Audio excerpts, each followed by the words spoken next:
नमस्कार दोस्तों, licence garage में फिर से एक बार आपका स्वागत है। और इस वीडियो में मैं करूंगा इस पाजो वेस्पा की फ्रंट बॉडी इंजन से अलग। तो चलिए वीडियो शुरू करते हैं। वेस्पा की मुझे एक चीज बहुत ही अच्छी लगती है और वो है जब आप सीट खोलोगे तो उसकी बूट स्पेस जो है वो ऐसे आराम से खींचा तो बाहर आएगी।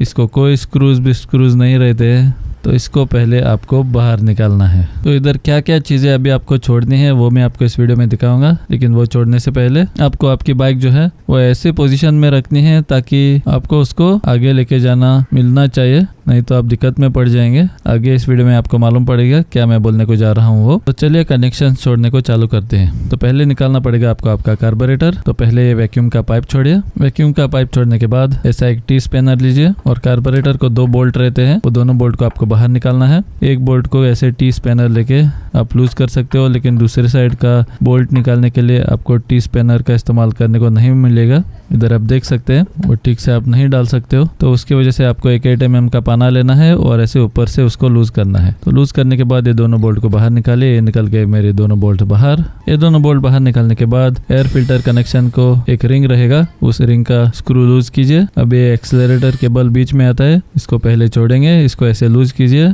और ये आराम से बाहर निकलेगा। अभी इसको साइड में रख दीजिए। इसको साइड में रखने के बाद कार्बोरेटर जो है वो आपका एयर फिल्टर पाइप से ऐसे अलग कीजिए और कार्बोरेटर को एयर फिल्टर पाइप से अलग करने के बाद आपको छोड़ना है इसका फ्यूल लाइन कनेक्शन। तो फ्यूल लाइन कनेक्शन को ऐसे खींच के बाहर निकालिए और ये कार्बोरेटर निकालते समय आगे का गैस्केट नीचे गिरा है, इसको निकाल के किसी सेफ जगह पे रखिए। फिर आपको छोड़ना है चोक केबल का कनेक्शन। तो इधर एक स्क्रू रहेगा, ये स्क्रू को लूज कीजिए और केबल को इस क्लैंप से बाहर निकालिए। क्लैंप से बाहर निकालने के बाद इसको थोड़ा खींच के ये चोक को ऐसे प्रेस करके केबल को कार्बोरेटर से पूरा अलग कीजिए। और इसके साथ मेरे कार्बोरेटर के सब कनेक्शंस छोड़ के हो जाते हैं। अब आप कार्बोरेटर को बाइक से टोटली अलग कर सकते हो। इसको निकाल के किसी सेफ जगह पे रखिए। इसके क्लीनिंग का भी मैं वीडियो बनाऊंगा, तो अगर आपने मेरे चैनल को अभी तक सब्सक्राइब नहीं किया है तो सब्सक्राइब कीजिए और बेल आइकन का दबाएं ताकि कोई भी मेरा लेटेस्ट वीडियो आपको मिस नहीं होगा। तो अभी बढ़ते हैं आगे अगली चीज के पास। और अगली चीज है इस एयर फिल्टर बॉक्स को इधर एक पाइप कनेक्टेड हुआ रहेगा, इस पाइप को आपको खींच के एयर फिल्टर बॉक्स से अलग करना है। इसको एक जिप लॉक रहेगा,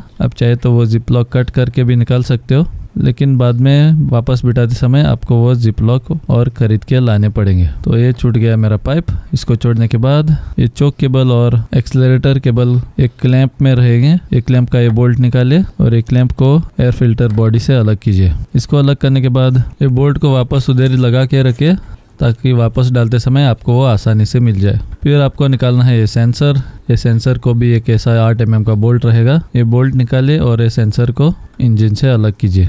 एक बात मुझे बहुत ही अच्छी लगी वेस्पा के साथ, वो है सब ज़्यादा से ज़्यादा बोल्ट 8 mm के हैं। वेरी रेयरली आपको दूसरे mm का बोल्ट इधर दिखाई देगा। तो ये सेंसर निकालने के बाद उसका भी बोल्ट वापस लगा के रखिए। तो वो वापस लगाने के बाद आपको नेक्स्ट जोड़ना है एयर फिल्टर बॉक्स का एक पाइप। तो ये पाइप को ऐसे प्लायर लेके एयर फिल्टर बॉक्स से अलग कीजिए।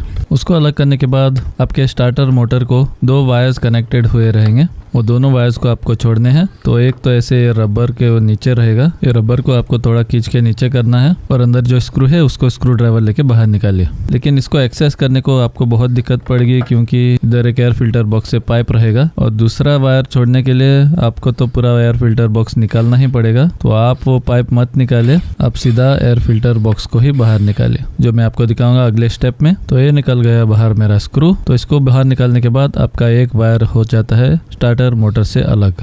तो अभी चलिए निकालते हैं एयर फिल्टर बॉक्स, क्योंकि ये बीच में आ रहा है। तो इस एयर फिल्टर बॉक्स को 2 बोल्ट रहेंगे 8 mm के। इधर आप देख सकते हैं एक बोल्ट इधर रहता है, ये बोल्ट आपको एक टी स्पैनर लेके पूरा बाहर निकालना है। और फिर अगर आप ये पाइप थोड़ा ऐसे खींचोगे तो इधर आपको एक बोल्ट दिखाई देगा, ये भी बोल्ट आपको पूरा बाहर निकालना है। इधर आप देख सकते हैं कितने लंबे बोल्ट रहते हैं वो। तो ये दोनों बोल्ट निकालने के बाद आपका एयर फिल्टर बॉक्स ऊपर से ऐसे खींचा तो पूरा बाहर निकलेगा। फिर आपको इस साइड से 8 mm का टी स्पैनर डाल के स्टार्टर मोटर के नीचे एक बोल्ट रहता है जिसको वायर कनेक्ट हुआ रहता है, वो आपको निकालना है। वो निकालने के बाद आपके स्टार्टर मोटर के दोनों वायर्स होते हैं डिस्कनेक्ट। तो वो दोनों वायर्स छोड़ने के बाद अब आपको आपका वायर हार्नेस जो है वो थोड़ा बॉडी से अलग करना है। तो इधर एक प्लास्टिक जिप लॉक से कनेक्ट हुए रहते हैं, इसको छोड़िए। और इसको छोड़ने के बाद ये वायर हार्नेस जो है उसमें एक प्लग आपको छोड़ना है। वो प्लग छोड़ने के लिए पहले आपको वायर हार्नेस का इधर एक क्लैंप जैसा रहेगा, इसको आप ऐसे ओपन कीजिए। उसको ओपन करने के बाद उसमें जो भी वायर्स है वो ऐसे खींच के बाहर निकाले। उसको बाहर निकालने के बाद इधर इधर एक जिप लॉक आपको दिखाई देगा। ये जिप लॉक को कट कीजिए। उस जिप लॉक को ऐसे कट करने के बाद वायर को थोड़ा ऐसे बाहर खींचे और इस वायर को बाहर खींचने के बाद आपको दिखाई देगा ये प्लग। ये प्लग का कनेक्शन अभी आपको छोड़ना है, तो खींच के प्लग को छोड़िए। तो ये प्लग छोड़ने के बाद आपके वायर हार्नेस को सब वायर से इकट्ठा होके जिप लॉक में से पास हुए रहेंगे। ये जिप लॉक आपको कट करना है। ये वही जिप लॉक है जो हमारे बॉडी के साथ कनेक्टेड था, लेकिन इसको हम लोगों को कट करना ही पड़ेगा क्योंकि ये वायर्स हम लोगों को इंजन पार्ट से अलग करने हैं। एक बार इसको कट करने के बाद जो स्टार्टर मोटर के हम लोगों ने वायर छोड़े थे वो उस जिप लॉक में से गए हुए थे, उसको ऐसे निकाल के अभी बॉडी के ऊपर रखिए और जो एक्सेलरेटर केबल और चोक केबल भी ऐसे बॉडी के ऊपर रखिए। फिर अगली चीज जो हम लोगों को करनी है वो है ब्रेक केबल को छोड़ना।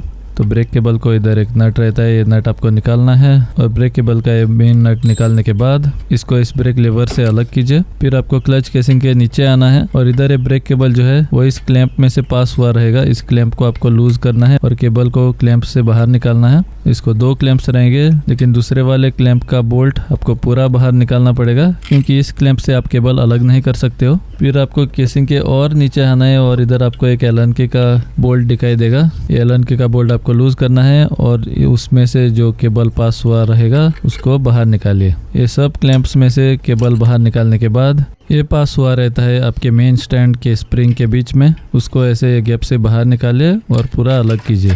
फिर आपको निकालना है आपके रेयर शॉक एब्जॉर्बर का नट एंड बोल्ट। इसके लिए आपको चाहिए पड़ेगा एक 13 mm का सॉकेट। तो एक साइड में आप 13 mm का सॉकेट लगाइए और फिर आपको चाहिए एक 17 mm का सॉकेट जो आप पीछे के साइड में लगाओगे।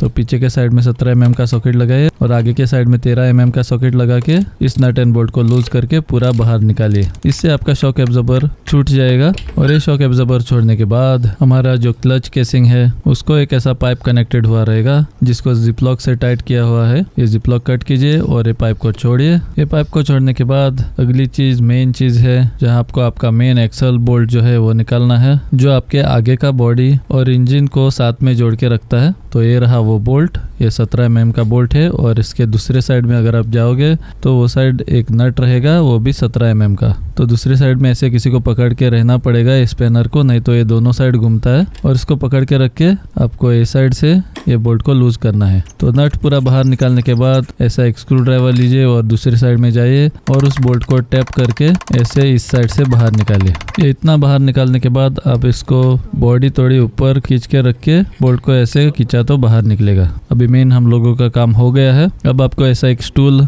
रखना है किधर भी जहां आप इस आगे की बॉडी को रखेंगे। अभी बाइक मैंने कैसे पोजीशन करके रखी है वो आप देख सकते हो, क्योंकि मेरा आगे का बॉडी जो है वो अभी मैं आगे लेके जाऊंगा। तो वो आगे लेके जाने के लिए आपकी आगे स्पेस होनी चाहिए, नहीं तो ये सब निकालने के बाद आप फंस जाओगे बॉडी को अलग करने के लिए। तो जब हम लोगों ने आगे के बॉडी को आगे लेके जाने को ट्राई किया तो वो आगे नहीं जा रही थी, पीछे का हिस्सा भी खींच रही थी। तो इससे मुझे मालूम पड़ा कि मैं एक चीज छोड़ने को भूल गया हूँ और वो था ये स्प्रिंग। ये स्प्रिंग आगे की बॉडी और मेन स्टैंड को कनेक्ट हुआ रहता है। तो इस स्प्रिंग को मैंने निकाला और फिर इधर आप देख सकते हो आराम से हम लोगों ने आगे की बॉडी को इंजन से अलग कर दिया। तो ऐसे आपको उसको लेके जाना है और उस स्टूल पे इस पार्ट पे रखना है। ठीक से बैलेंस कीजिए, नहीं तो ये गिर भी सकता है।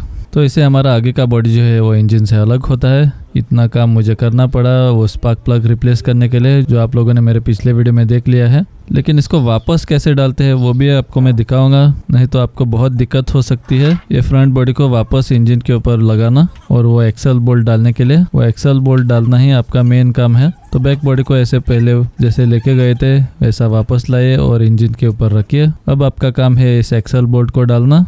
और ये एक्सल बोल्ट को डालने के लिए आप ऐसे ही वो अंदर नहीं डाल सकते हो, आपको वो होल अलाइन करना पड़ेगा। तो इसके लिए मैं इस्तेमाल करूंगा ये जैक। तो ये जैक को आपको बाइक के नीचे डालना है और जैक के ऊपर मैं एक वुडन बोर्ड डालूंगा ताकि बाइक नीचे से स्क्रैच ना हो। और फिर मैं ये जैक को पंप करूंगा। ये हाइड्रोलिक जैक है, इससे मेरी बाइक जो है वो ऊपर आ जाएगी। वो ऊपर आने के बाद आपका इंजन का पार्ट है वो अलाइन कीजिए फ्रंट बॉडी के एक्सल होल से, जैसे मैं इधर कर रहा हूँ। ये सिर्फ उतनी ही ऊपर निकालने हैं जितना आपके जो इंजन का होल है और आगे के बॉडी का होल है वो अलाइन हो जाए। तो इधर आप देख सकते हैं मैंने मेरी फ्रंट बॉडी और इंजन का होल अलाइन कर दिया है। तो ऐसे अलाइन होने के बाद आपको जो एक्सल बोल्ट जो है वो ऐसे अंदर डालना है। अभी एक साइड में मेरा अंदर गया है लेकिन दूसरे साइड में नहीं गया है, फिर आपको दूसरे साइड में जाना पड़ेगा और वो साइड से वो होल अलाइन करना पड़ेगा।